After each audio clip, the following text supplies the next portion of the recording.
뭔지 아신가요? 네. 네, 2025년도에 직분을 받게 되시는 분들, 특별히 이제 여기 교회를 오래 섬기시다가 일정 기간이 돼서 직분을 받으신다거나 꼭 다른 교회에 심호하시다가 저희 교회로 옮겨오셔서 이번에 일정 교육을 받고 직분을 계속 유지하실 분들을 모아서 함께 짧은 시간 교육하도록 하겠습니다. 옆에 분들과 함께 인사하고 시작하면 좋겠습니다. 잘 오셨습니다. 인사 한번 하겠습니다. 소위 말하는 저희가 이제 동기거든요. 동기. 물론 교육이 한 번밖에 없지만요. 그래서 이 시간 짧은 시간이지만 몇 가지 주제를 가지고 저희 교회 직분자로서 가장 기초적인 것 세 가지 정도를 좀 살펴보고자 합니다. 제가 교재 나누어 드렸는데 교재를 참고해 가시면서 함께 또 말씀 나누면 좋겠습니다. 시작하기에 앞서서 제가 잠깐 기도합니다. 사랑의 아버지 하나님, 참으로 감사합니다. 우리 나주교회를 사랑하여 주시고 특별히 신규 임용 제주교육을 통하여 교회를 아름답게 세워가고 우리 신앙도 믿음 안에 세워가게 하신 것 감사를 드립니다. 이 시간 듣고 배운 말씀을 통하여 우리 신앙도 날로 성장할 수 있도록 도와주시고 우리 교회가 하나님 보시기에 합당한 교회로 든든하게 서갈 수 있도록 인도하여 주옵소서. 감사를 드리옵고 예수님의 이름으로 기도하옵나이다. 아멘. 자, 교재를 한번 펴보시겠어요? 교재 다 받으셨죠? 네. 저희가 교육이지만요, 여러분이 반응이 빨리빨리 오면 교육이 빨리 끝날까요? 늦게 끝날까요? 네, 빨리 끝납니다.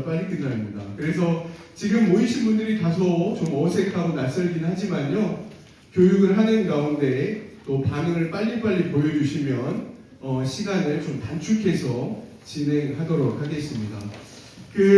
하나 몇 가지 유의할 사항을 말씀드리면, 교재 이외에 제가 두 가지 문서를 드렸죠. 프린트물을 드렸습니다. 하나, 직분 교육과 관련된 부분, 그 페이지를 한번 보시면 오늘 저와 여러분이 그와 같은 주제로 함께 교육을 받을 건데요. 분명히 명심하고 잘 들으셔야 돼요. 이곳 가운데 참석하셨는데 교육을 마치고 돌아가실 때에는 그 직분과 관련된 프린트물들을 제출하고 가실 겁니다. 그런데 반드시 그걸 가지고 출석 체크를 할 건데요. 많이 또 잘 써라 그런 얘기가 아니에요. 그냥 듣고 앉아 계시면 되고 그에 관련된 내용들을 적으실 수 있도록 제가 앞에서 말씀을 드릴 거예요. 시험을 보거나 또 교육이 잘못되어서 탈락하거나 그런 분들은 한 분도 안 계시니까 걱정하지 않으셔도 되고요. 앉아서 짧은 시간 동안 함께 교육에 참여한다, 이 같은 생각으로, 이 같은 마음으로 이 시간 임해주시면 감사하겠습니다. 지금 오신 분들은 혹시 유 목사님 프린트물 좀 조금 나눠주시면 감사하겠습니다.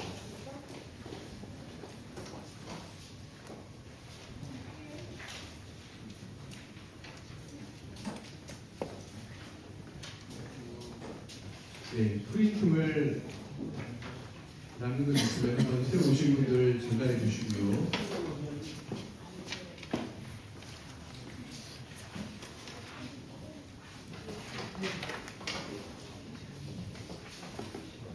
저희가 이제 숫자적으로는 신청을 75명, 75분이 신청을 해주셨는데 이제 오신 분도 계시고 참석을 못 하시는 분도 계실 겁니다. 그래서 이 출석은 어떻게 진행이 되냐면 반드시 오늘 교육을 마치시고 나가실 때 그 위에 이름을 쓰셔야 합니다. 직분이란 무엇인가 라고 하는 페이퍼 나누어 드렸는데 거기에 위에 반드시 이름을 쓰시고 이름이 적혀 있는 것을 가지고 출석을 확인하도록 하겠습니다. 지금 이 시간 교육 시간이 짧으므로 그 75명의 인원을 다 운영하기가 어려우니까 프린트 나눠드린 그것 가지고 출석을 대신하도록 하겠습니다. 그래서 반드시 내용을 아무리 잘 적어주시더라도 이름이 빠뜨려지면 출석 체크가 안 되니까요. 참고하셔가지고 그 가로로 반 접어진 소책자 말고요. 기다랗게 된 A4 전면에 나와 있는 그 페이퍼 위에다가 이름하고 순을 아시면 순을 적으셔도 됩니다. 네네, 그거 맞습니다. 예, 거기에 이름하고 순하고 기입해서 나중에 나가실 때 제출해 주시면 그걸로 출석을 대체하도록 하겠습니다. 자, 이제 수업을 진행해도 괜찮을까요? 네. 자, 오늘은 세 가지 주제를 가지고 함께 나누게 될 겁니다. 몇 가지 주제요? 세 가지. 네, 대답을 잘 하셔야 빨리 끝난다고 말씀을 드렸어요. 첫 번째는 그 주제가 뭐냐면 직분이라고 하는 겁니다. 따라해 봅시다. 직분. 첫 번째 주제는 직분이고요. 두 번째는 어떤 주제일까요? 예, 페이퍼를 한 2장 정도 넘겨보시면 그 페이퍼 말고 이렇게 가로로 된 페이퍼 있어요. 저쪽에 준비되어 있는데요. 예. 한 2장 정도 넘겨보시면 두 번째 주제는 교회란 무엇인가, 교회에 관련된 주제입니다. 두 번째 주제가 뭐라고요? 네, 교회. 아주 반응이 좋습니다. 빨리 끝날 것 같습니다. 세 번째 주제는 뭘까요? 세 번째 주제는 예배라고 하는 주제입니다. 그래서 오늘 이 시간은 짧은 시간이지만 이 세 가지 주제, 교회에서 재직으로서 또 직분자로서 우리가 가장 기초적으로 알아야 하는 세 가지를 저와 여러분이 함께 나누게 될 겁니다. 첫 번째 주제는 직분이라고 하는 겁니다. 1번 직분이란 무엇인가? 가로 소가로 1번 보시면 제가 한번 읽어드립니다. 직분은 하나님의 어명으로 하나님으로부터 주어진 것입니다. 이렇게 기록이 되어 있어요. 말씀 한 구절만 찾아볼 텐데 혹시 성경 가지고 계신 분들 있으신가요? 예, 디모데전서는 어디 있냐면 신약 성경의 디도서 앞에 있어요. 신약 성경으로 하면 제 성경으로는 신약 성경 337페이지에 있습니다. 디모데전서 1장 12절 말씀. 제가 페이퍼에는 기록해 놓지 않았는데 가지고 계신 분들은 한번 찾으시면 좋겠고 또 없으신 분들은 그냥 들으셔도 되겠습니다. 제가 디모데전서 1장 12절 말씀, 디모데전서 1장 12절 말씀 제가 한번 읽어보겠습니다. 나를 능하게 하신 그리스도 예수 우리 주께 내가 감사함은 나를 충성되이 여겨 내게 직분을 맡기심이니. 뭐라고 말씀하고 계시냐면 맡기셨다 이렇게 얘기하고 계세요. 그러니까 이 말을 우리가 잘 해석해야 하는데 성경을 잘못 해석할 경우에는 이단이나 사이비로 빠질 수가 있어요. 오늘 이 시간에 그 얘기는 다 할 수 없지만 직분이라고 하는 단어를 떠올릴 때 반드시 기억해야 될 것은 맡기신 것이다. 누가요? 하나님께서 맡기신 것이다. 제가 적을 수 있도록 힌트를 드리는 거예요. 그래서 그 페이퍼에 보면 직분에 관한 내용들을 기록할 때 첫 번째는 전제가 되어지는 말씀은 뭐냐면 하나님께서 우리 가운데 맡기신 것이다 라고 하는 사실이에요. 하나님께서 우리에게 맡기셨다라고 하는 것이 전제가 되면 그 다음은 자동적으로 쉽게 이해가 됩니다. 두 번째 보면 한번 같이 읽어보실까요? 두 번째 방가로 2번. 자, 시작. 직분은 하나님의 것이기 때문에 임의로 그만두거나 옮길 수 없습니다. 이게 무슨 말이냐면 직분이라고 하는 것은요, 돈 주고 살 수 있을까요? 없을까요? 세상의 직분은요, 세상의 직함은 돈을 주고 사기도 하고 또 개인적인 능력에 따라서 얻기도 합니다. 그리고 그뿐만이 아니라 다른 여러 가지 방법으로 직위나 직분을 얻게 되는 경우들이 있는데 오늘 교회 안에서 특별히 직분이라고 불리는 것은요, 사람의 힘으로 얻을 수 있는 것이 아니다라고 얘기를 하면서 누가 주셨다? 첫 번째, 하나님이 주셨다. 이것을 반드시 기억하셔야 하고, 하나님이 주셨다라고 하는 것을 우리가 바르게 이해한다면 하나님이 주셨기 때문에 우리가 임의로 그만둘 수 있을까요? 없을까요? 없어요. 누가 주셨기 때문에요? 하나님이 주셨기 때문에 우리가 임의로 그걸 하고 싶다고 할 수 있는 것도 아니지만 그만둬야지라고 생각해서 한 개인의 생각과 능력으로 그만둘 수 있는 문제가 아니다. 이것은 모든 이야기 가운데 전제가 하나님으로부터 맡겨진 것이기 때문이다 라고 하는 것을 우리가 꼭 기억해야 합니다. 그리고 두 번째 한번 볼까요? 두 번째 1번 한번 보시면 두 번째는 직분 맡기에 합당한 자라고 하는 타이틀인데 반가로 1번 한번 다시 읽어볼게요. 시작. 예수 그리스도의 공로로 거듭나야 한다. 이게 무슨 말이냐면요, 우리가 사랑하면 시선도 시간도 마음까지도 그분에게 우리가 할애하게 되잖아요. 나의 아내, 나의 자녀, 나의 남편을 떠올려 보면 많은 시간들을 누구와 함께 보내느냐라고 하는 것이 그 사람을 또 누군가를 사랑하는 기준이 될 겁니다. 그래서 예수 그리스도의 공로로 거듭났다라고 하는 것은 주님을 사랑하여서 그분이 없이 살 수 없는 자, 그러니까 다시 말하면 하나님을 사랑하는 자, 자신의 의의를 주장하는 것이 아니라 하나님께서 우리를 택하여 주셨기 때문에 내가 하나님의 공로로 말미암아 이 직분을 맡아 수행한다, 그런 의미입니다. 그래서 그리스도로 거듭났다라고 하는 이야기는 반드시 무엇과 연결이 되냐면 사랑과 연결된다, 그 말씀이에요. 그래서 그리스도로 거듭난 자는 반드시 예수 그리스도를 사랑하는 자임에 틀림없다, 이렇게 우리가 정리를 해볼 수가 있을 것 같아요. 두 번째 반가로 다시 한번 읽어볼까요? 다시 한번 읽습니다. 전체가 같이 한 목소리를 읽겠습니다. 시작. 자, 이 말씀은요 무엇과 관계되냐면 첫 번째 전제가 무엇이었죠? 하나님께서 직분을 맡기셨다라고 하는 거죠. 그러면 맡기셨으면 맡기는 주인이 있을 것이고 그 맡김을 받은 자, 소위 말하면 종이라고 불리는 대상이 있을 겁니다. 그러면 우리가 하나님께서 우리에게 무언가를 맡기셨으면 누가 주인일까요?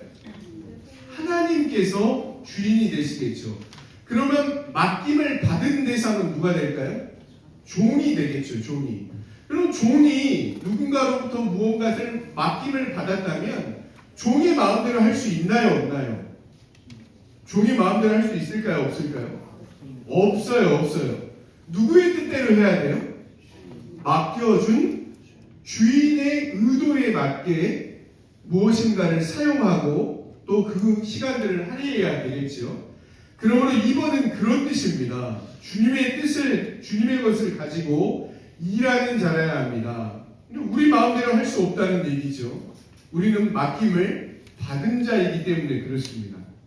그래서 종은 자신의 것이 아닌 주인의 것으로 일하는 자이기 때문에 주님의 뜻에, 주인의 뜻에 합당하게 맡겨진 바를 행하고 수행해야 한다, 그런 뜻입니다. 그래서 직분자는요, 하나님께서 맡겨주신 뜻대로 그 일들을 감당하는 사람을 직분자, 그렇게 얘기합니다. 그런데 간혹 교회 안에 있으면 우리가 그것을 등급이나 레벨로 생각할 때가 많이 있어요. 우리가 소위 그렇잖아요. 교회 안에 직분자들이 많이 있죠. 여러분이 아는 직분이 뭐가 있을까요? 제가 앞에서 여러분에게 강의를 하는데 목사라고 하는 것도 직책이 되겠고, 장로라고 하는 직분 들어보셨어요? 네. 권사라고 하는 직분도 들어보셨을까요? 안수집사, 서리집사, 이제 이러한 직분들이 있습니다. 그런데 그 직분의 구분을 잠깐 설명을 드리면 항존직이라고 하는 직분이 있어요. 항존직이라고 하는 직분은 어떻게 선출되는 것이냐면 교회 안에서 일정 기간이 지나고 무흠세례 교인이면 투표를 하게 되는데 선거를 통해서 얻게 되는 직분이에요. 우리가 이와 같이 선거를 통해 얻게 되는 직분이 어떤 직분이 있을까요? 장로라고 하는 직분 들어보셨다고 하셨죠? 예, 장로가 투표나 선거를 통해서 선출된 직분이다, 이렇게 생각하시면 돼요. 그리고 또 어떤 직분이 있을까요? 안수 집사 들어보셨죠? 안수 집사와 권사도 마찬가지로 교회가 정하는 일정한 법에 의해서 기준이 되면 교회에서 투표를 하거나 선거를 치르게 되는데, 이러한 과정들을 통해서 선출된 직분들이 항존직이라고 불리는 직분들입니다. 그래서 장로, 안수집사, 권사, 이분들이 항존직에 속한다, 이렇게 얘기할 수 있겠어요. 두 번째는 어떤 직이 있냐면 임시직이 있습니다. 임시직. 무슨 직이 있다고요? 임시직. 임시직은요, 1년에 임의적으로 교회에서 임명을 해주는 직분이에요. 어떤 선거나 투표를 통해서 선출되는 방식이 아니라 말 그대로 1년간 임시적으로 교회에서 부여한 직분이다, 이렇게 생각하시면 되겠어요. 뭐가 있을까요? 지금 우리가 교육받는데, 교육받고 나면요, 이제 서리 집사 직분을 받게 될 겁니다. 서리 집사 직분은요, 항존직과 다르게 투표나 선거를 통해서 선출된 인원이 아니라 교회가 임의로 임명을 해주는, 특별히 교육을 통해서 이수하였거나 교회의 일정 과정들을 수여하게 되면 이렇게 서리 직분이라고 하는 것을 통해서 임명을 받게 됩니다. 여기에 해당되는 직분이 임시직이다, 이렇게 생각하시면 되겠습니다. 자, 다시 한번 정리하죠. 교회의 직분은 크게 몇 가지로 나눈다고요? 두 가지로 나눠요. 두 가지로. 항존직과 임시직. 항존직은 투표나 선거를 통해서 선출된 인원이라면, 임시직은 교회에서 일단 교육 과정을 이수하게 되면 임명하게 되는 직분이다, 이렇게 쉽게 나눠서 생각해 볼 수가 있겠습니다. 그리고 세 번째, 오른쪽 2페이지에 보시면 이제 3번 보실까요? 3번. 이렇게 직분에 대해서 설명을 드렸고, 직분자가 합당한 자세를 취하려면 어떤 마음과 자세가 필요하겠는가? 3번에 1번 같이 한번 읽어보실게요. 1번 같이 한 목소리 다시 읽습니다. 시작.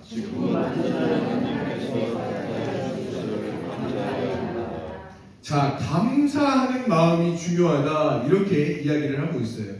자세가, 우리가 직분을 받았는데 직분 받는 자세가요, 나는 거부감이 있습니다, 또 불만이 있습니다, 불평이 있습니다. 그러면 이 직분을 감사함으로 받을 수 있을까요? 없을까요? 없겠죠. 그래서 우리가 하나님께서 주시는 직분이라고 이해한다면 하나님께서 나에게 맡겨주신 것에 대해서 감사하게 생각하는 것은 너무나 당연한 사실이겠죠. 성경, 신약 성경에 가면요, 바울이라고 하는 사람이 있거든요. 바울이라고 하는 사람은 가정 형편도 대단히 좋았고요, 돈도 대단히 많았고요, 많은 사람으로부터 명예도 얻었습니다.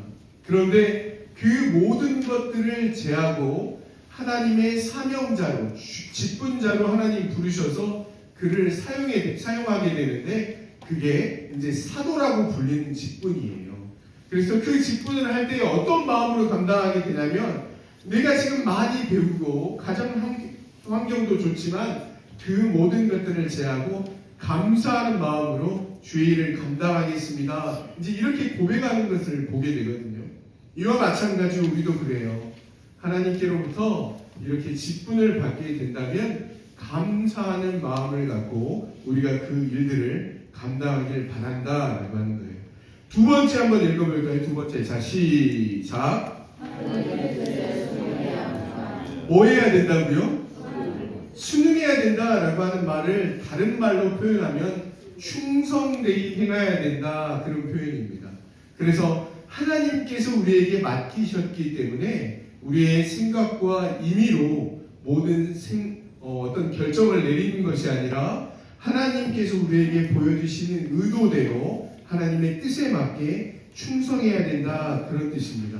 그래서 이 충성한다, 순응한다 라고 하는 말 속에는요, 성실하게 행해야 된다, 이런 의미가 포함되어 있습니다. 그래서 뒤에 보면 어떤 표현이 기록되어 있냐면, 한 장만 넘겨보실까요? 제가 빨리 진행하다 보니까 말이 좀 빠르진 않은가요? 따라오시겠죠? 네, 저도 마음이 급하고 여러분도 마음이 급하고 또 식사를 못 하셔갖고 시장하시죠. 그러니까 길게 하기가 저도 어려울 것 같아요. 그래서 요약해서 설명을 드릴게요. 잘 따라와 보세요. 5번 다시 한번 같이 읽어볼까요? 3페이지에 있는 반가로 5번. 자, 시작. 네, 직분자는 하나님께서 맡기셨기 때문에 누구를 바라보고 일해야 한다고요? 하나님을 바라보고 일해야 한다. 이렇게 적어놨어요. 제가 자녀가 셋 있습니다. 그런데요, 교회에서 사역하고 하루 일정을 마무리하고 집에 가잖아요. 그러면 셋이 현관 앞으로 달려 나와요. 자녀 셋이. 그런데 누구를 기다리냐면 저를 기다리긴 기다리는데 아빠를 기다리는 게 아니라 아빠의 손에 뭐가 들려있는지 그게 궁금해서 현관 앞으로 나옵니다. 오늘 이 말씀을 드리는 이유는요, 우리가 신앙생활, 직분자의 일을 감당할 때 하나님을 바라보고 일해야 한다라고 하는 것은 정말 중요합니다. 우리가 직분자 일을 감당할 때 때로는요, 하나님을 바라보지 못하고 하나님께서 나에게 무엇을 주실까라고 하는 생각 속에 하나님의 손을 바라볼 때가 대단히 많이 있어요. 그런데 그것은 하나님께서는 의도하신 바도 아니고 하나님에 대해서 그 의도를 우리가 잘못 파악하고 있는 것이다 라고 하는 겁니다. 그래서 우리가 놓치지 말아야 할 것은 직분자의 자세는 성실해야 하고 하나님께서 우리에게 맡겨주신 거기 때문에 하나님을 바라보아야 하는데 하나님의 손이 아닌 누구를 바라보아야 한다고요?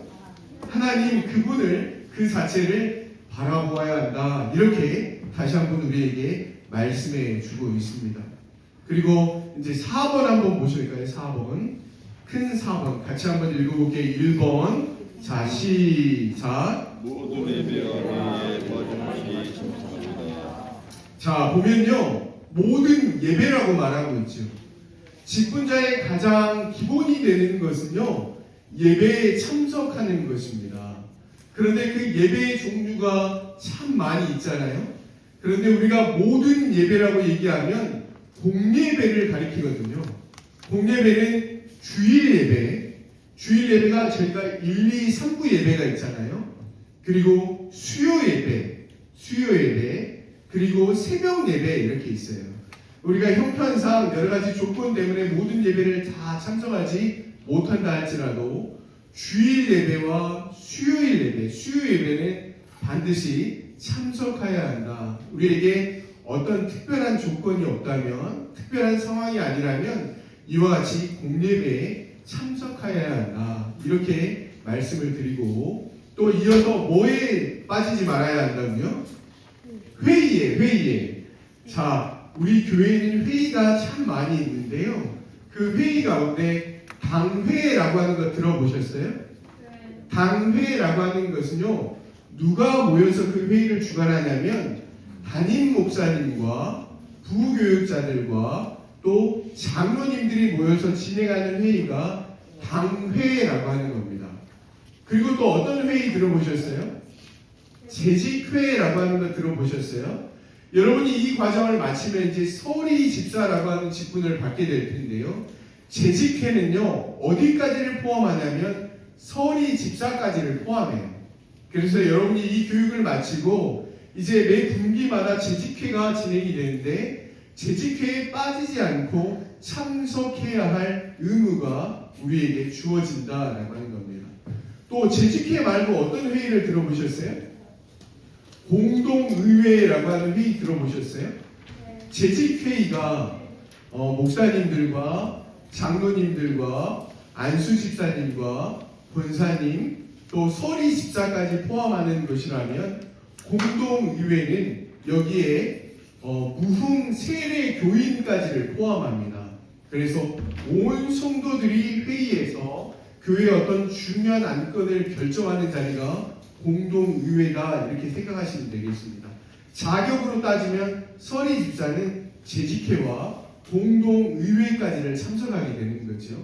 그래서 이런 회의가 있다라고 하는 것을 우리가 꼭 기억하시면 좋겠습니다. 그리고 2번 한번 읽어볼게요. 2번. 자, 시작. 맡겨진 책임을 이것은 이제 앞에서도 반복적으로 한 내용이니까 좀 생략해서 넘어가도록 하겠습니다. 맡겨진 직책에 대해서 충실히 이행하는 것, 이것이 바로 직분자의 자격이다 이렇게 생각하면 되겠고, 3번 읽어볼게요. 3번. 자, 시작. 예, 이 부분은 오해의 소지가 있을 것 같은데 이 부분을 좀 오해하지 마시고 잘 들으셔야 돼요. 11조에라 그런 뜻이 아닙니다. 하나님은 무엇을 보신다고 그래요? 마음에, 그래요, 중심을 보신다고 하시잖아요. 우리의 심령을 보신대요. 하나님은 영적인 분이시기 때문에 우리가 교회 나올 때 어떠한 마음을 가지고 나오는지 그 마음의 중심을 보시는 분이다 이렇게 말씀하고 계세요. 그래서 11조라고 하는 것은 어떤 마음의 자세로 드리는 거냐면 우리에게 모든 사업과 삶의 형편들을 허락해 주신 분이 누구시다?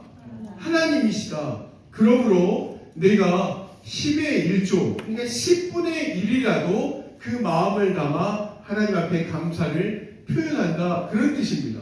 액수를 많이 내라, 돈을 내라, 그런 뜻이기보다는 우리의 모든 것이 하나님 허락해 주셨기 때문에, 선물로 주셨기 때문에 그에 대한 감사의 마음으로 내 생활의 일부를 하나님께 드린다, 그런 마음으로 고백하는 심정으로 하나님 앞에 올려드리는 것을 의미하는 겁니다. 이게 물질과 관련된 이야기라면 앞에 서두에서 어떤 얘기를 들었냐면 예배에 빠지지 마시라 이런 말씀 드렸잖아요. 이게 물질과 관련된 게 11조에 해당한다면 예배에 충실한 삶이 시간의 11조라고 말씀드릴 수 있을 것 같아요. 그래서 우리가 예배 생활을 잘하고 주일 예배에 빠지지 않고 공예배에 빠지지 않는 것, 이것을 굳이 얘기한다면 시간의 11조를 하나님 앞에 드린다, 그런 뜻입니다. 그래서 우리의 신앙이 보다 구체적으로 또 안정적으로 세워지게 되면 뭐에 자연스럽게 참여하게 되냐면 봉사에 참여하게 됩니다. 우리 교회는요, 제가 두서없이 얘기해서 조금 죄송한데 페이퍼를 2개에 나눠드렸잖아요. 하나는 교재고 하나는 요약해서 제출하는 직분과 관련된 내용이고, 두 번째 여러분에게 드린 페이퍼가 위원회가 소개되어 있습니다. 위원회. 그래서 이것이 이제 봉사의 개념인데요. 마지막에 시간을 드릴 거예요. 그래서 제 이야기를 들으면서 그 내용들을 정리하시고, 두 번째 나누어드린 위원회와 관련된 내용들을 오늘 교육을 마치면 시간을 잠시 드릴 때 이 시간 교육 마치신 이후에 저희 교회는 뭘 지향하냐면요, 평신도 사역을 지향합니다. 그래서 우리 교회가 위원회를 구성한 이유도 평신도가 자발적으로 교회 사역들을 감당할 수 있도록 그런 위원회 사역들을 조직해 놨거든요. 그래서 예배위원회부터 여러 가지 다양한 위원회를 지금 페이퍼에 소개해 놨는데, 특별히 저희 교회는 1인 1일 사역을 본면하고 있습니다. 그래서 여러분 나가실 때 나는 어느 교회, 어느 위원회에 소속되어서 활동하면 좋을까, 그 내용들을 한번 살펴보신 후에 이 과정이 마치면 그 페이퍼에다가 내가 소속될 위원회를 이름을 써서 제출해 주시고 나가시면 됩니다. 이해되시죠? 위원회가 참 많아요. 그래서 우리 교회에 이렇게 많은 사역을 할 수 있는 위원회가 조직되어 있구나라고 생각하시고, 저희 교회는 1인 1일 사역을 지향한다라고 하는 마음들을 깊이 새기셔서 마지막 나가실 때 이렇게 질문하신 분들 계셔요. 목사님 꼭 한 군데만 써야 합니까? 아니요, 그렇지 않아요. 우리 위원회가 참 많이 있는데 다수를 쓰셔도 괜찮아요. 중복적으로 거기에 이름을 기록해도 괜찮습니다. 그래서 한번 보신 후에 내가 적합하게 나의 달란트를 잘 사용할 수 있는 곳을 한번 눈여겨보셨다가 마지막 나가실 때 그것까지도 함께 제출해 주시면 되겠습니다. 그리고 지금 4번 계속해서 이어가고 있는데요. 4번, 큰 4번의 가로 4번 한번 읽어보실까요? 같이 한 목소리 읽어보겠습니다. 시작. 자, 교회가 하는 가장 중요한 역할 가운데 하나가 교회 안에 소외당하고 또 몸이 약한 분들을 위해 중보하는 일입니다. 그래서 교회에서는 특별히 슬픔 당하거나 영적으로나 육적으로 아픔을 당한 자들을 위해 중보하는 일들을 감당하고 있는데, 이것은 어떤 직분을 감당해서가 아니라 교회의 성도라면 누구나가 다 이와 같은 일에 함께 힘을 써야 한다라고 하는 차원으로 직분자가 해야 될 수칙에 대해서 이 내용들을 실어 놓았습니다. 그래서 여러분이 이제 직분을 받게 되시면 뭐에 익숙해지셔야 하냐면 기도에 익숙해지셔야 합니다. 그래서 교회 안에 소외되거나 아픔이 있거나 육신적으로 고통받는 자가 있다면 그분들을 위해서 함께 기도하는 역할을 잘 감당해 주시고, 또 그분들을 위해 위로하고 격려하는 일 또한 잘 감당해 주시기를 부탁을 드립니다. 그리고 7번 한번 보실까요? 7번 조금 건너뛰어서 7번 한번 보실게요. 같이 한번 읽습니다. 시작.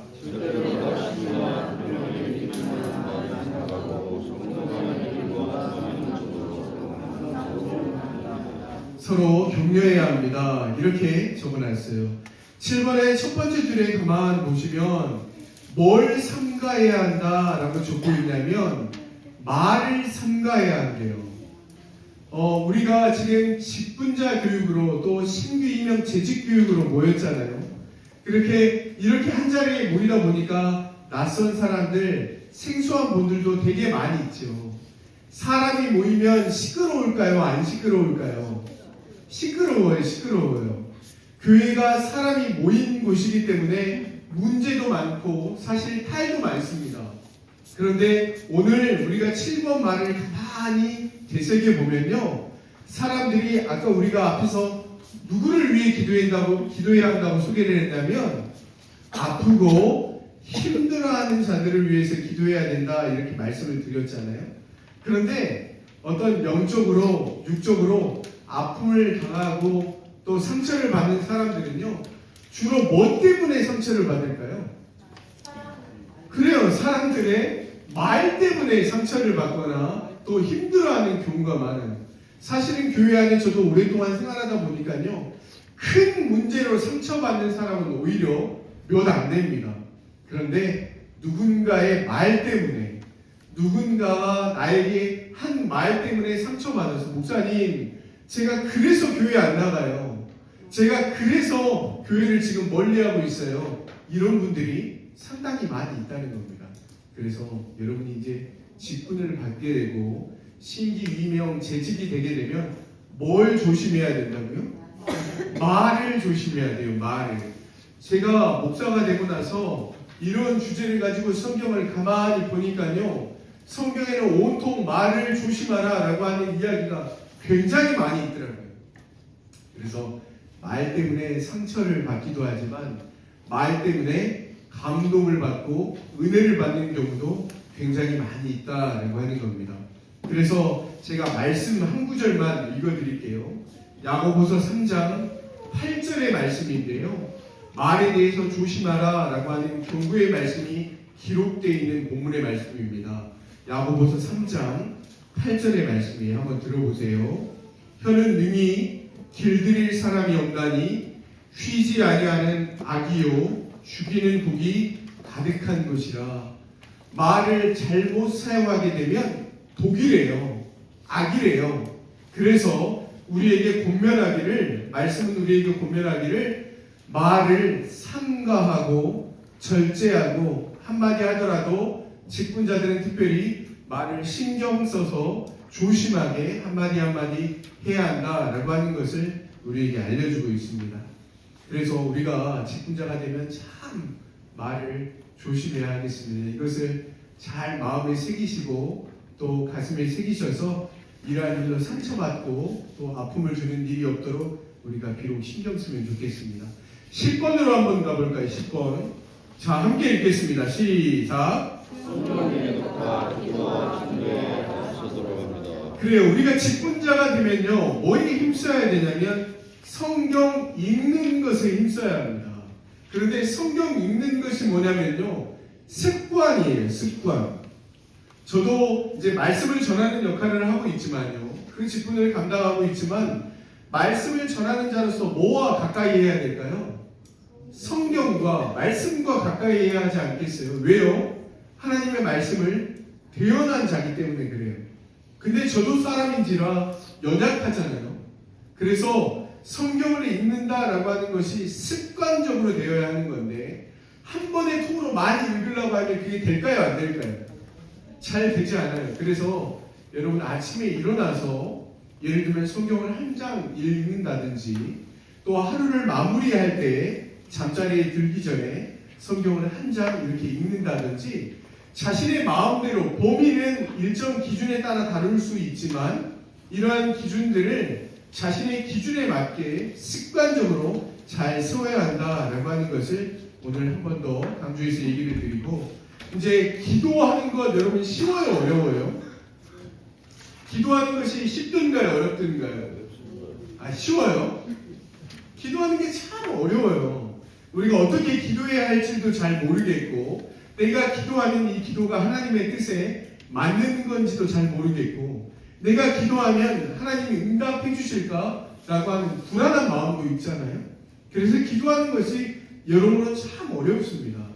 그런데 혼자 기도하는 게 어려울까요? 여럿이 모여서 기도하는 것이 어려울까요? 혼자 기도하는 것이 어려워요. 때로는 그 기도하는 흐름 때문에 많은 사람이 더불어 함께 기도하면요, 내가 그런 환경으로 인해서 기도해야겠지 이런 마음이 생기기도 하고요, 또 기도가 습관적으로 이루어지는 것 같지만 그 기도의 폭이 넓어지기도 하는 것을 경험하기도 합니다. 그래서 우리가 기도회라 라고 하는 이름으로 불리는 예배들이 있거든요. 새벽 기도회, 새벽에 나와서 기도할 수 있는 자리를 마련하고, 또 수요 예배라고 얘기도 하기도 하지만 수요 기도회의 자리도 있고, 금요 기도회라고 하는 자리도 있습니다. 그래서 혹시나 내가 기도가 좀 약해서 기도가 좀 필요하겠다라고 생각하시는 분들이 계시면 이런 기도의 자리에 도움을 받으셔서 그런 기도의 좀 질을 좀 높여가시고 폭도 넓혀가실 수 있으면 참 좋겠다라고 하는 생각이 듭니다. 여기까지 우리가 이제 재직과 관련된 이야기들을, 직분과 관련된 이야기들을 좀 했고, 한 장 더 넘기시면 이제 5페이지에 보시면 마지막으로 생활과 관련된 겁니다. 이것은 요약해서 간단히 얘기하면 이런 겁니다.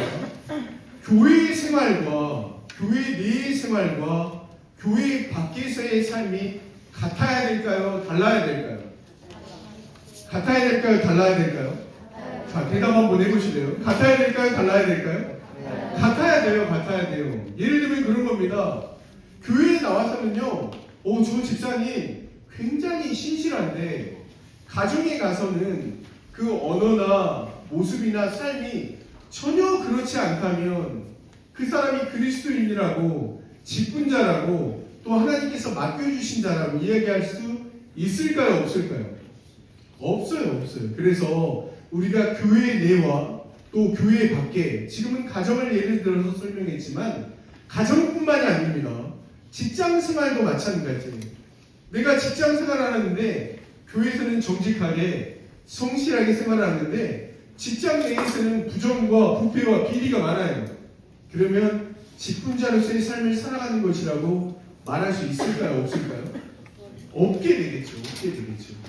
저 경제생활은 이런 겁니다.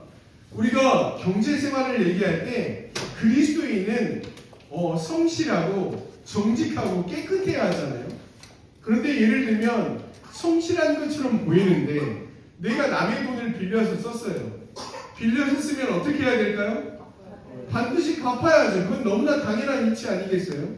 세상에서도 그렇잖아요. 그런데 남의 돈을 빌려 쓰고 그 돈을 갚지 않거나 계속해서 빌려 쓰는 일들을 반복하게 된다면 그것은 돈이 되는 삶이라고 이야기할 수 없겠죠.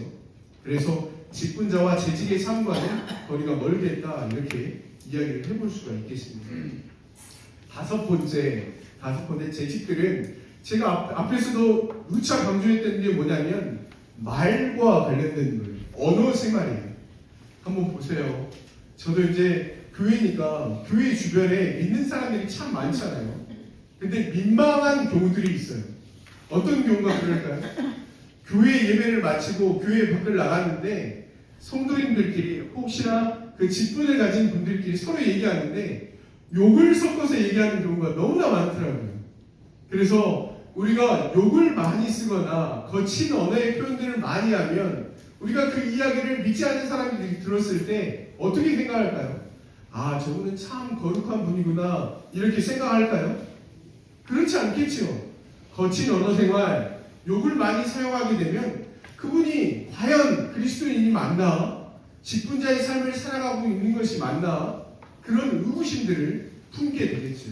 그런데 한번 생각해봐요. 믿는 사람이라면 거친 언어, 또 욕을 많이 사용하기보다는 어떤 말을 사용할까요? 은혜롭다, 사랑스럽다, 축복한다. 사실 교회 안에서만 사용하는 용어예요. 축복한다. 저는 세상 가운데 그런 말들을 사용하는 분들을 많이 못 봤어요. 그런데 축복한다라고 하는 단어를 쓰신 분들은 주로 어디 다니시는 분들일까요? 교회에 가시는 분들이에요.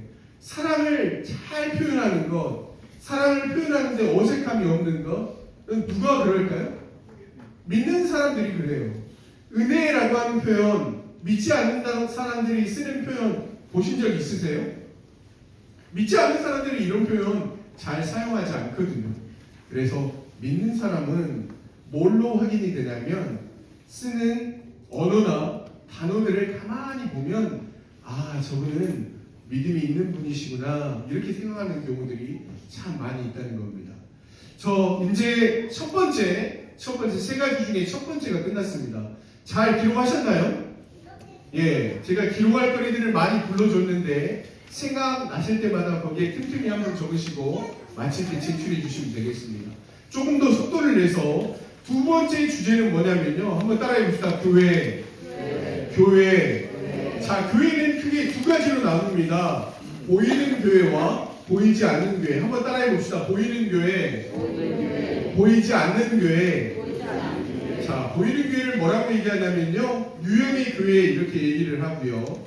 보이지 않는 교회는 우형의 교회 이렇게 얘기합니다.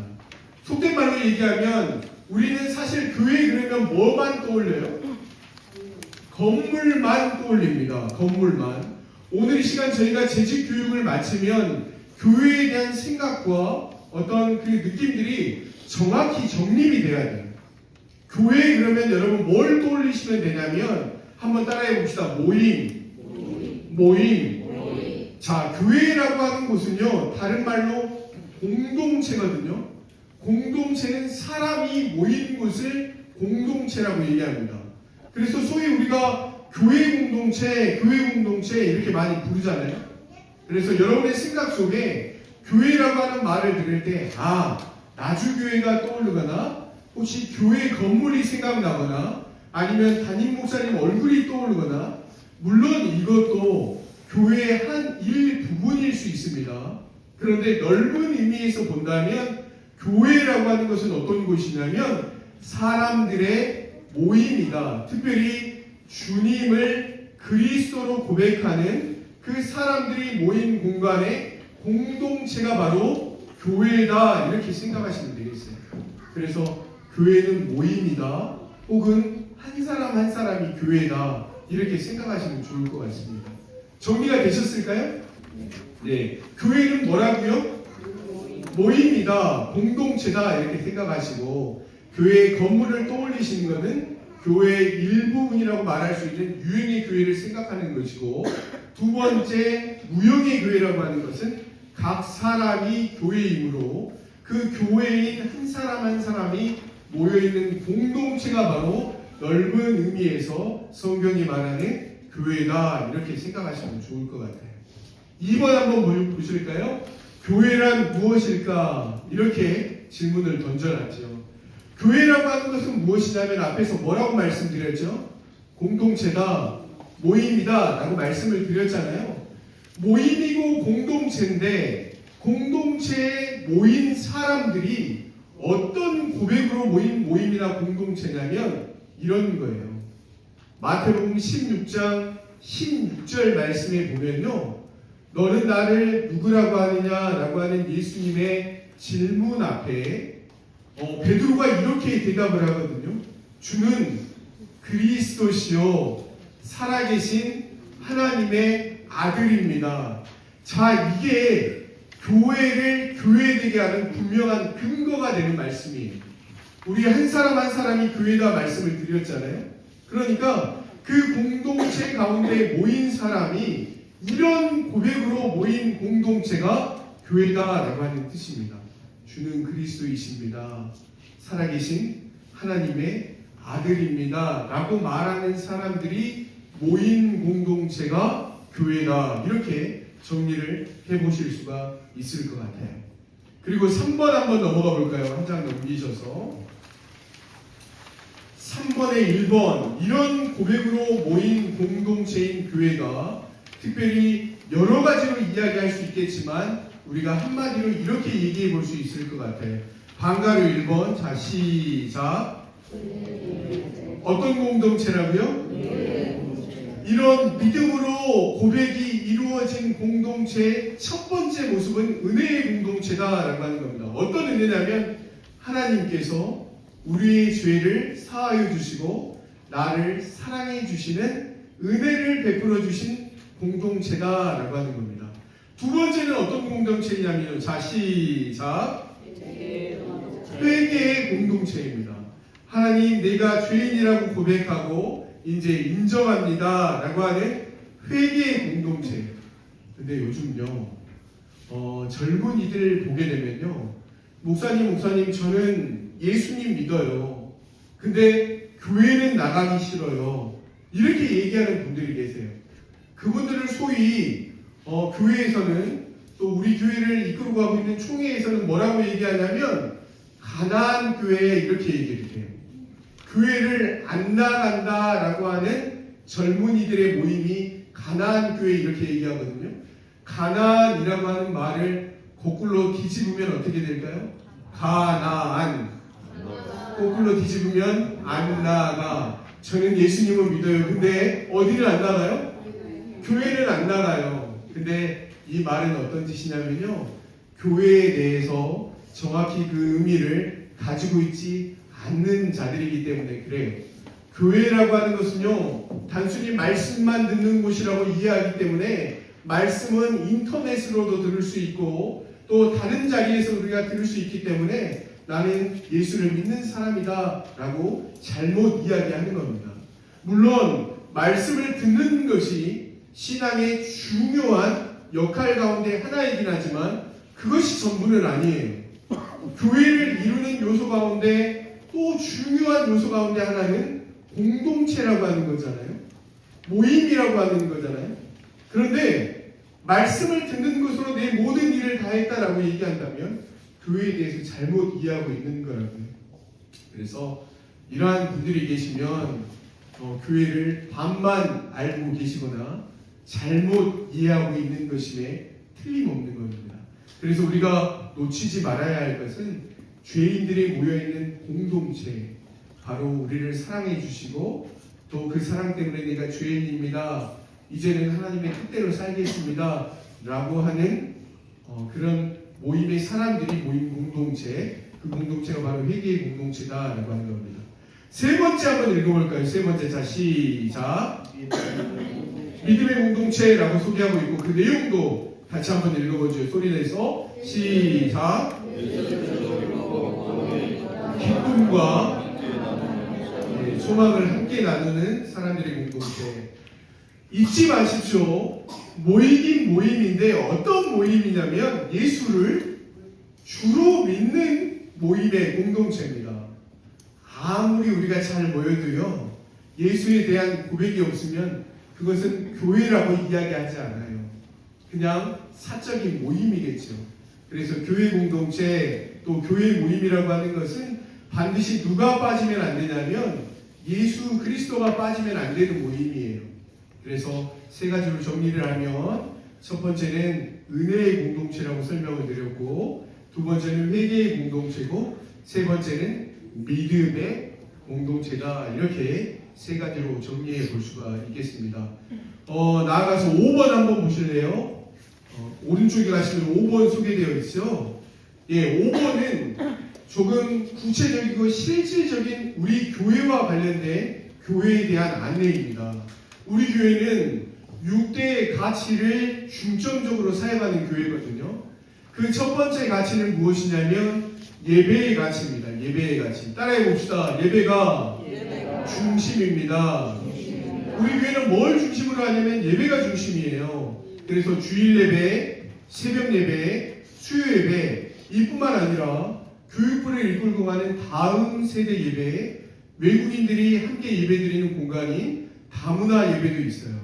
그래서 우리 교회는 무엇보다 중점을 두는 것이 예배다라고 하는 것을 좀 기억하면 좋겠고, 두 번째는 뭘 중점적으로 또 하는 교회냐면 따라해 봅시다.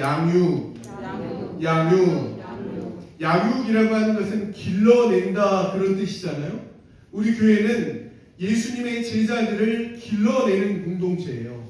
지금은 현재 무엇을 진행하고 있냐면 교회가 바이블 칼리지라고 하는 성경 공부를 진행하고 있어요. 물론 이제 올해는 여러 가지 상황 때문에 진행하지 못했습니다만은 저희 교회가 중점을 두는 것은 말씀을 가르치는 일, 이를 통해 예수님의 제자들을 길러내는 사역들을 하고 있고, 이뿐만이 아니라 말씀 묵상 학교도 있고요, 양육자 학교, 또 헌신자 학교, 1:1 양육, 이런 것들을 지금 현재로서는 구조적으로 마련되어 있지 않지만 이런 마음으로 중점을 두고 이런 일들을 차근차근 계획을 세워서 진행하려고 하는 교회다라고 하는 것을 여러분 좀 알아주시면 좋겠고, 세 번째는 뭘 중심을 둘까요? 선교와 전도에 중점을 두는 교회입니다. 선교가 왜 필요한지, 선교를 어떻게 해야 하는지 교회가 심히 많이 고민을 하고 있고요. 이로써 선교 학교도 진행하고 있고 또 선교 모임도 진행하고 있습니다. 심지어는 그 세계에 흩어져 나가 계시는 선교사님들을 후원하고 물질적인 후원뿐 아니라 함께 기도하는 기도 모임도 준비되고 있습니다. 우리 나주교회가 특별히 선교와 또 전도에 많은 관심을 갖고 힘을 기울이고 있는데, 우리가 이와 같은 일에 힘쓰는 교회가 나주교회구나 라고 하는 것을 여러분 한번 관심을 갖고 기억하시면 좋겠습니다. 또 전도 사역도 하고 있는데요, 일정한 기간이 되면 한국에는 교회들이 참 많이 있잖아요. 근데 우리 교회는 교회의 한 분류에 따르면 어떤 교회라고 얘기하냐면 독립된 교회라고 얘기하잖아요. 한 교회를. 근데 독립되지 못한 교회가 있어요. 그러니까 총회나 노회로부터 지원을 받아야 되는 미자립 교회가 있거든요. 근데 우리는 자립교회, 독립교회라면 우리 교회가 독립교회로서, 자립교회로서 이제 교회가 든든하게 서가기 위해서 자립하지 못한 교회들을 위해 후원하고 또 물질로 돕거나 여름이나 겨울철에는 또 그 시설들을 또 고쳐주고 또 도와주는 그런 역할들을 감당하는 선교 전도의 역할도 하고 있다라고 하는 것을 좀 기억하시면 좋겠고, 네 번째는 뭐에 중점을 둘까요? 섬김에 중점을 둡니다. 뭐에 중점을 둔다고요? 섬김이라고 하는 사역은 참 중요한데 지금도 하고 있고요, 앞으로도 우리가 감당해야 할 사역 가운데 하나입니다. 여러분 예배 드리러 오실 때 교회 로비에 상자가 쌓여 있는 거 보셨어요? 뭐라고 이름이 붙어서 저 상자가 놓여 있던가요? 사랑 나눔 상자. 그러니까 이제 겨울철을 맞이해서 좀 힘들고 어려운 이웃들이 많이 있을 거 아니에요? 우리가 그분들을 생각하면서 기도만 하는 것이 아니라 실질적으로, 물질적으로, 또 경제적으로 도움을 드려야겠다라고 하는 마음을 품고 저희가 이와 같은 일들을 진행하고 있다라고 하는 겁니다. 그리고 이뿐만이 아니라 음파대학도 진행되고 있는데 또 연로하신 어른들을 모시고 함께 예배하기도 하고 또 필요한 여러 가지 행사와 또 계획들을 세워서 진행하고 있는데, 이와 같은 섬김의 일들을 교회가 잘 감당하고 있다, 이렇게 기억해 주시면 좋겠습니다. 다섯 번째는 뭐라고 기록되어 있죠? 가정이라고 얘기하고 있습니다. 여섯 번째와 이어서 설명을 드리면, 첫 번째는 교회, 가정, 다음 세대가 긴밀하게 연결되어 있다라고 하는 겁니다. 그래서 우리 교회는 가정뿐만 아니라 교회에서 이루어지는 모든 신앙 교육들이 가정과 다음 세대와 교회가 친밀하게 연결되어서 함께 성장하고 있는 교회다라고 하는 것으로 이렇게 6대 가치를 정리해 볼 수 있을 것 같습니다. 자, 한 번 더 넘어가서 한 장 넘기시면 이제 예배와 관련된 주제입니다. 뭐와 관련된 주제라고요? 예배를 간략하게 한마디로 정리하면 예배는 저는 뭐라고 얘기하냐면 만남이다 이렇게 얘기하고 싶어요. 뭐라고요? 만남이다. 조금 더 격한 의미로 얘기하면 충돌이다 이렇게 얘기해요. 우리가 예배 가운데 누구를 만나러 오는 거예요? 하나님, 예수님을 만나러 오는 거잖아요. 근데 내가 예배 가운데 나왔는데 하나님과의 만남이 없다면 그건 예배라고 할 수 없는 거예요. 하나님과 깊이 만나는 교제가 있어야 우리가 하나님 앞에 예배 드렸다 이렇게 얘기를 할 수 있는 거예요. 어르신들 중에 점점 이런 말들을 간혹 하시는 분들이 계세요. 나는 예배 보고 왔다. 맞는 표현일까요? 아닐까요? 엄밀하게 얘기하면 맞는 표현은 아니에요. 예배를 본다라고 하는 것은 이렇게 관람한다 이런 의미가 좀 강하잖아요. 근데 예배는요, 다시 이야기해서 정리하지만 만남입니다. 뭐라고요? 만남. 예배를 드리는데 하나님을 만나지 않고서 예배 드렸다라고 하는 것은 하나님 앞에 온전히 예배 드렸다라고 얘기할 수 없는 것이 되겠죠. 그래서 우리가 예전에는 이런 분들이 있어요. 저희 할머님도 이제 나이가 많으셔서 지금은 이제 살아계시지 않는데 예배 드리러 갈 때 주일을 맞으면 토요일 날 꼭 뭘 하냐면요, 다리미에다가 1,000원짜리를 이렇게 다려요. 그러신 분들 어르신들 계셨죠. 그래서 예배 드릴 때 돈의 액수가 중요한 게 아니라 1,000원짜리를 다리미로 다린다라고 하는 것은 거기에 뭐가 포함되어 있어요? 정성과 마음이 담겨 있잖아요. 그리고 예배 드리는데 꼭 새 옷이 아니더라도 다림질을 반드시 해가지고 이렇게 잘 점검된 옷을 입고 하나님 앞에 예배 드려야 한다. 이런 것이 다 뭘까요? 마음 아니겠어요? 마음. 하나님께서 뭘 받으신다고요? 마음이에요. 마음. 그래요. 예배는 이러한 마음을 가지고 나와서 하나님을 만나는 만남의 자리가 예배다. 이렇게 정리를 해볼 수가 있는 거지. 그래서 6번 한번 보실까요? 6번. 예배는 뭐라고요? 한번 같이 읽어봅시다. 시작. 예배는 하나님과의 만남이다. 만남. 그래서 여러분 그 페이퍼에다가 만남에다가 좀 별표를 몇 개씩 해놓으세요. 만남. 꼭 기억하시면 좋겠습니다. 예배는 뭐라고요? 만남이다. 예배는 만남입니다. 그래서 예배를 드렸다라고 하는 것은 내가 하나님을 만났다라고 하는 의미와 동일한 의미가 될 겁니다. 그리고 두 번째 아래에 있는 거 같이 한번 읽고요. 6번의 아래 두 번째 시작. 예배는 하나님을 위한 것입니다. 누구를 위한 것이라고요? 그래요. 나를 위한 것이 아니고요. 하나님을 위한 것입니다. 그래서 우리가 하나님께 집중해서 예배를 드리는 것이죠. 하나님을 위한다라고 하는 것은 하나님께 영광을 돌리기 위함이다라고 하는 것으로 조금 구체적으로 설명을 해볼 수가 있겠죠. 아래로 내려와서 큰 3번 한번 보시겠어요? 큰 3번. 큰 3번의 1번 한번 보시면 가인과 아벨의 예배 이렇게 제가 적어놨어요. 여러분 가인하고 아벨 이름 들어보셨어요? 네. 가인하고 아벨이라고 하는 두 사람의 이름이 창세기에 나오는데 두 사람 다 예배를 드렸어요. 그런데 누구의 예배는 받으셨고 누구의 예배는 받으셨을까요? 아벨의 예배는 받으셨어요. 근데 앞에 나온 가인의 예배는 받으셨다 안 받으셨다? 안 받으셨어요. 왜 안 받으셨을까요? 지금까지 함께 나눈 내용들을 대충 한번 생각해 보면 제가 강조했던 것이 있습니다. 뭐 때문에 안 받으셨을까요? 마음 때문에 안 받으셨어요. 마음 때문에. 가인은 하나님 앞에 예배 드리는데 그 마음을 전심으로 드려서 예배 드리는 것이 아니었고요. 아벨은 부족하지만 그 마음을 담아서 예배 드렸기 때문에 누구의 예배는 받으셨다? 아벨의 예배는 받으시고 형인 가인의 예배는 받지 않으셨다. 그러므로 예배는 하나님과의 만남인데 그 만남 가운데 무엇이 중요하다? 마음이 중요하다라고 하는 것을 여러분 꼭 기억하시면 좋겠습니다. 마지막으로 넘어와서 오른쪽에 12페이지에 4번 한번 보시면 이제 결과입니다. 결과. 지금까지 잘 오셨는데 한번 읽어봅시다. 1번 시작. 예배는 우리 안에 하나님의 생명이 넘치게 합니다. 네, 생명이 넘치게 됩니다. 그래서 하나님의 사역들 또 예배하고 그 봉사하고 사역들을 잘 감당을 하면 이런 분들이 있어요. 제가 교회 안에 있으면 저분은 저렇게까지 수고하는데 어떻게 저렇게 힘든 내색도 안 하고 잘할까, 또 지치지도 않을까, 이런 마음이 드는데 그 마음 안에 뭐가 있기 때문에 그럴까요? 기쁨이 있고 즐거움이 있고 감사하는 마음이 있기 때문에 생명이 넘쳐나는 것 아닐까요?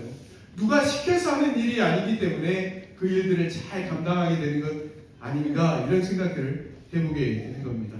그리고 세 번째 한번 읽어볼게요. 시작.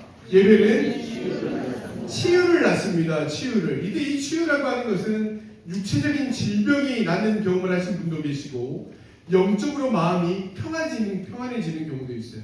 저도 이제 예배를 드린 이후에 성전의 문 밖을 나가면요, 답답한 마음을 들고 나왔다가 예배하면 예배 이후에 우리의 마음이 평안해지는 것을 경험하게 될 때가 있어요. 아무쪼록 이렇게 육적인 치유도 경험하지만 마음적인 치유도 경험하게 되는 것을 우리가 보게 된다라고 하는 겁니다. 좀 더 넘어와서 뒷페이지에 11번 한번 볼까요? 11번. 네, 이제 다 왔습니다. 11번 같이 한번 읽어볼게요. 시작. 예배는 네, 이 말이 왜 중요하냐면 예배하는 사람들은요, 믿지 않는 사람들을 굉장히 하대하는 경우들이 있습니다. 나는 믿고 믿지 않는 사람들은 지금 너는 잘 모르기 때문에 그런다라고 치부하고 아래로 벼는 경우가 참 많이 있어요.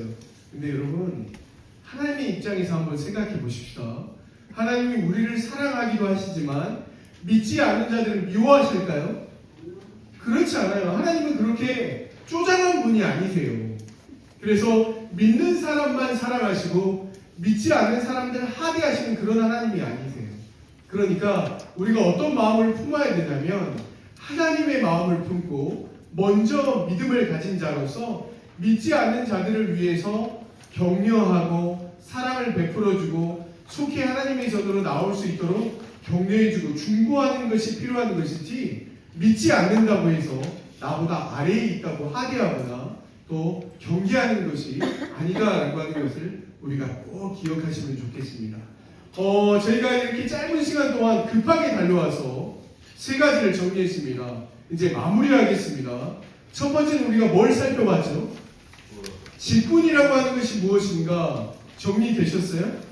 그 정리된 내용들 제가 믿고 확신하는데 들으시면서 잘 메모하고 또 제출할 수 있을 만큼 기록하셨죠?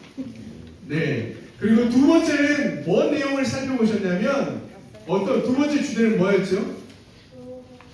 뭘 살펴봤어요? 네, 교회에 대해서 살펴봤죠. 교회는 여러 이야기 많이 했습니다만 두 가지로 나눌 수 있다. 보이는 교회, 보이지 않는 교회, 이렇게 살펴봤고, 세 번째 마지막으로는 뭘 살펴봤죠? 뭐에 대해서 살펴봤다? 예배에 관해서 살펴봤다. 예배를 한마디로 정리하면 뭐다? 네, 제가 설명을 잘 못했나봐요. 계속해서 강조했는데 예배를 한마디로 얘기한다면 하나님과의 만남이다, 이렇게 정리를 했습니다. 그래서 하나님을 만나지 않고 돌아가는 것은 예배가 아니다, 이렇게 정리를 해볼 수가 있겠습니다. 이렇게 세 가지 제가 주제를 가지고 함께 나누었는데 잠깐 시간 드릴 거예요. 한 5분에서 10분 사이 드릴 건데 아직 정리를 못 하시는 분들은 그 페이퍼에 나와 있는 교재를 참고하셔서 몇 가지라도 충분히 적으시고 그 위에 빠짐없이 반드시 뭘 적으셔야 되냐면 이름을 적으셔야 됩니다.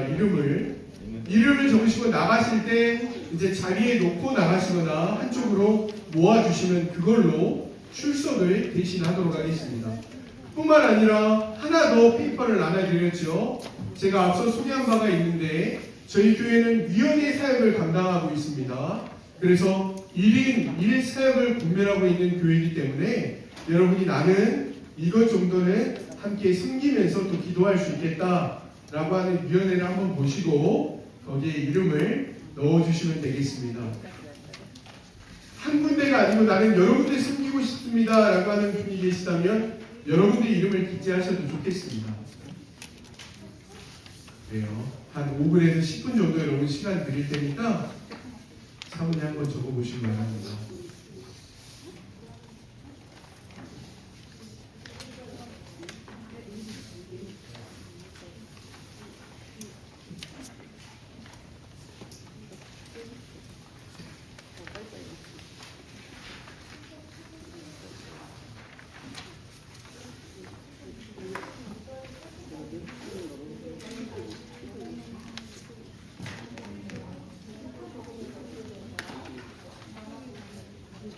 자, 혹시 적으시면서 오늘 함께 나눈 내용 가운데 목사님 그래도 저는 이게 좀 궁금합니다 라고 하는 질문이 있으시다거나 아니면 기록하는 그 위원회 관련된 그 내용들이 좀 궁금한 것이 있으시다면 편하게 또 여쭤보셔도 괜찮으시겠습니다.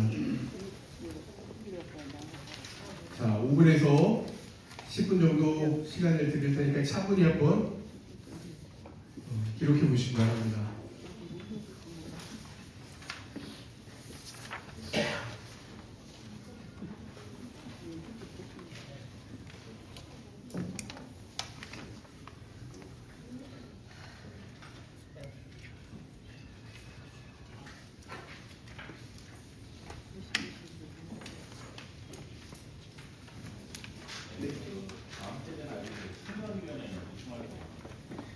청년회는 저희가 청년 예배가 따로 있거든요. 그래서 청년들만 모여서 함께 예배드리는 공동체라고 생각하시면 되는데 거기에 함께 청년들을 보조하고